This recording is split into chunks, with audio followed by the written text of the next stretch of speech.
Assalamualaikum warahmatullahi wabarakatuh. Bertemu lagi di mata pelajaran pendidikan jasmani, olahraga, dan kesehatan.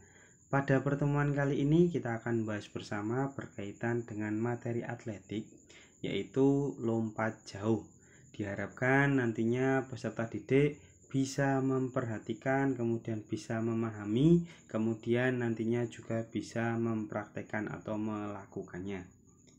Langsung saja, ada pengertian dari lompat jauh itu sendiri, yaitu lompat jauh merupakan salah satu cabang olahraga atletik yang bertujuan untuk melompat dan mencapai jarak sejauh mungkin.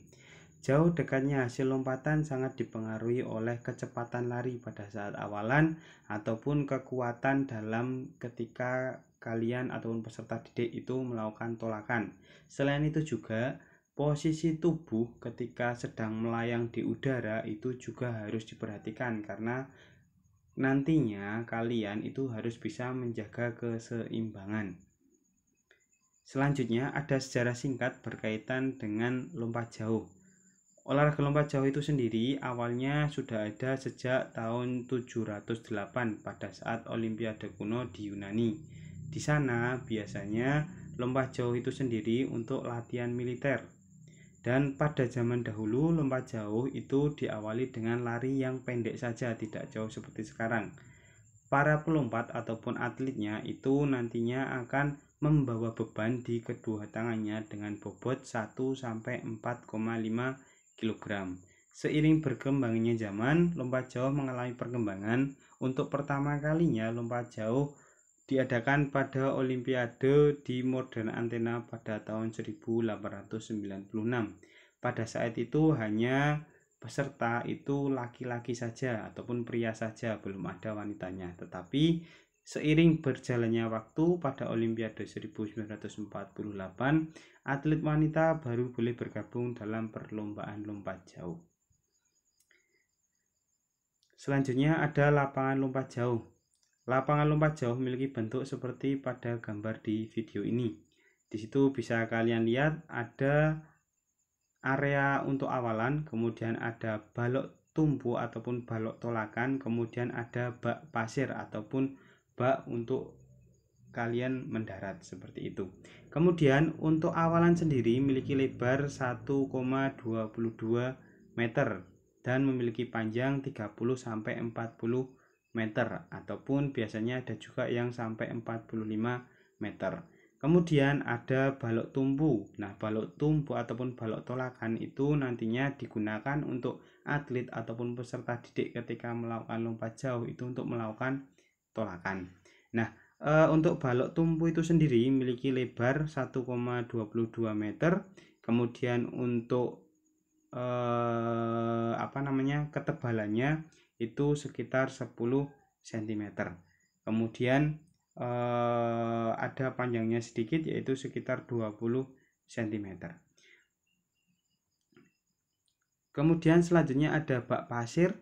Bak pasir itu sendiri memiliki panjang 9 meter, kemudian lebar 2,75 meter. Di dalam bak pasir itu sendiri nantinya akan berisi pasir, tetapi ketika biasanya di sekolahan itu ketika lama tidak untuk digunakan, itu harus dicangkul terlebih dahulu agar nantinya digunakan untuk mendarat itu bisa lebih nyaman dan tidak terlalu keras. Kemudian ada gaya lompat jauh, ada 3. Yang pertama gaya jongkok, yang kedua ada gaya menggantung, yang ketiga ada gaya berjalan di udara. Tetapi yang akan kita pelajari pada pertemuan kali ini yaitu berkaitan dengan gaya jongkok, yaitu dimana sikap badan saat melompat di udara ataupun saat melayang di udara seperti orang yang sedang duduk di kursi. Selanjutnya kita akan masuk ke teknik dasar lompat jauh, yaitu pada gaya jongkok. Ada 4 tahapan dalam kita melakukan lompat jauh. Yang pertama itu ada awalan, kemudian yang kedua ada tolakan, yang ketiga ada melayang ataupun sikap badan saat di udara, dan yang keempat ada pendaratan. Nah, itu kita bisa melihat bersama di video ini, ada gambar ilustrasi bagaimana tahapan ketika atlet sedang melakukan lompat jauh gaya jongkok. Yang pertama itu ada awalan. Awalan ataupun ancang-ancang adalah gerakan permulaan dalam bentuk lari untuk mendapatkan kecepatan pada waktu akan melakukan tolakan ataupun lompatan pada balok tumpu ataupun balok tolakan. Jarak awalan untuk berlari biasanya kurang lebih 30-45 meter. Nah, yang perlu diperhatikan ketika nantinya peserta didik itu melakukan awalan, jangan sampai ritme lari ataupun kecepatan lari itu ketika mau mendekati balok tumpu itu malah pelan.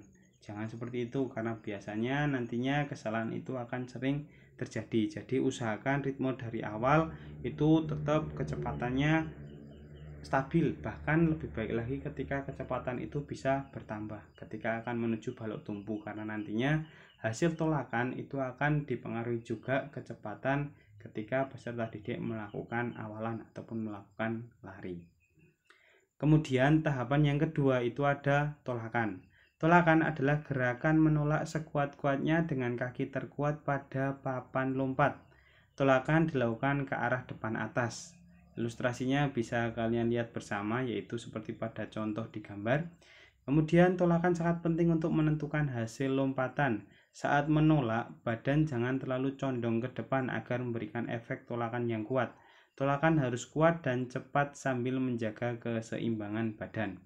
Gerakan kaki yang menepak mulai dari tumit hingga ujung kaki. Selain tolakan kaki, diperlukan gerakan ayunan lengan untuk menambah kekuatan tolak dan menjaga keseimbangan badan. Selain itu juga yang perlu diperhatikan, jangan sampai kaki kalian yang bertumpu pada balok tumpu ataupun balok tolakan itu melebihi walaupun sedikit pun. Ketika melebihi nantinya akan dinyatakan diskualifikasi. Kemudian pada tahapan ketiga itu ada tahapan melayang ataupun sikap badan di udara. Pada kali ini kita akan melakukan lompat jauh gaya jongkok. Setelah melakukan tolakan, kemudian badan melayang di udara. Usahakan ketika di udara, badan tetap dijaga seimbang. Biasanya diikuti dengan gerakan tangan. Seperti kita bisa lihat bersama pada gambar ilustrasi di video ini. Dalam melakukan gaya jongkok, posisikan badan seperti orang duduk dan pastikan pandangan mata tetap ke arah depan atas. Nah, bisa kalian lihat bersama, yaitu pada posisi melayang di udara ini nantinya kedua tangan itu sebaiknya diluruskan ke depan, kemudian lutut dan kakinya itu diangkat seperti ketika kalian mau jongkok seperti itu. Kemudian untuk pandangan arah mata kita itu harus ke depan atas, jangan malah ke bawah. Ketika pandangan kita mengarah ke bawah, itu nantinya akan hasil lompatan kita tidak akan bisa menempuh jarak yang maksimal. Kemudian di tahapan yang terakhir itu ada tahapan pendaratan. Pada tahap ini usahakan untuk jatuh dalam keadaan nyaman dan perlu memperhatikan yang pertama itu mendarat dengan kedua kaki bersamaan. Kemudian yang kedua, lutut ditekuk posisi jongkok. Yang ketiga, lutut mengeper dan agak ke depan. Yang keempat, tangan dijulurkan ke depan dan rileks, tentunya tidak sepaneng. Kemudian yang kelima, berat badan dibawa ke depan, dan yang keenam, pandangan ke depan. Nah, kenapa kok harus mendarat menggunakan kedua kaki?